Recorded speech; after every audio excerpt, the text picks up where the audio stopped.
లీడర్లకైనా ఓటర్లకైనా ఇంకో 25 రోజులే టైం ఉంది. ఈ లోపట్నే 3 పార్టీలు ప్రచారం చేసుకోవాలి. గెలిపిస్తే ఏం చేస్తారో చెప్పుకోవాలి. పడని పార్టీలను పొట్టు పొట్టు అరుచుకోవాలి. వరాలు కుమ్మరియాలి. ఎవరిని గెలిపిస్తే ఫాయిదా అవుతుందో ఓటర్లు కూడా డిసైడ్ కావాలి. నామినేషన్లు సుతా ఇయాల్టికెళ్ళే చాలైనాయి కాబట్టి ఇక ప్రచారంలో రువ్వడి పెంచిండ్రు. మరి చూద్దాం పాన్రి ఎవరికత ఎట్లున్నదో. పెద్ద టీవీ పెట్టించి ఢిల్లీకి వెళ్ళి 10 ఏళ్లలో తెలంగాణకి ఎంత పైకం వచ్చింది, ఏమేమి ఇచ్చింది, సికింద్రాబాద్ కు సార్ ఎంత తెచ్చింది మొత్తం చెప్పిండు కిషన్ రెడ్డి సారు. ఇవన్నీ చూసి సికింద్రాబాద్ లో మళ్ళా నన్నే గెలిపియాలని సిట్టింగ్ ఎంపీ సార్ కోరిండు. 300 పేజీలకు పైగా ఒక పుస్తకాన్ని మరి ముఖ్యమైనటువంటి కీ ఓటర్స్ కు, రాజకీయ పరిజ్ఞానులకు, మేధావులకు, కుల సంఘాల పెద్దలకు ఆ రకంగా ఇవ్వాలని సవాలే లేదు. ఈ తాపకు సికింద్రాబాద్ కాంగ్రెస్ అడ్డా పక్కా నేనే గెలుస్తా అని దానం నాగేందర్ సారు. ఓట్లైనాక సీఎం సార్ బీజేపీలకు జంప్ అవుతాడని కారోళ్ళు అంటున్నందుకు గిట్ల అన్నాడు. వాళ్ళందరికీ కూడా చెంపపెట్టు అవుతుంది. రేపు పార్లమెంట్ ఎలక్షన్ తర్వాత ప్రతిభ్రమించి మాట్లాడుకున్నటువంటి చాలా మాటలు ఇస్తా ఉన్నాం.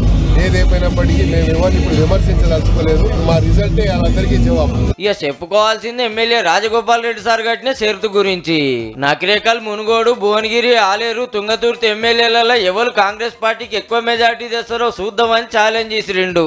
ఎవరికి ఎక్కువ మెజార్టీ వస్తే రేవంత్ రెడ్డి ముఖ్యమంత్రి గారితో మాట్లాడి ఆ నియోజకవర్గానికి 100 కోట్ల నిధులు తీసుకొస్తారు. కాంగ్రెస్ పార్టీలకు వాపసు వచ్చిన ఏ పురుషం ఇప్పుడు కొత్త పాటలు కైగట్టిండు.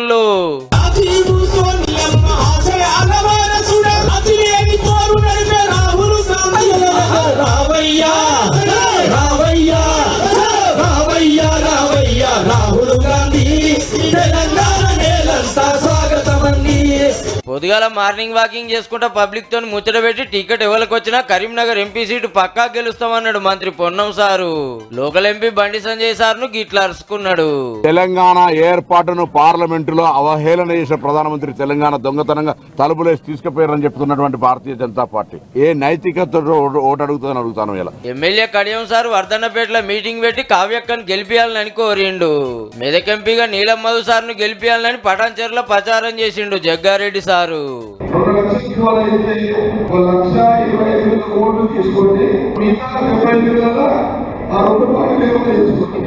ఇవాళ ఎంపీ క్యాండిడేట్లను గులాబీ భవన్ కు పిలుచుకొని కేసీఆర్ సార్ మీటింగ్ పెట్టిండు కాబట్టి ఎవరు ప్రచారంలో ఊపాలే అంత అటే పోయిండ్రు.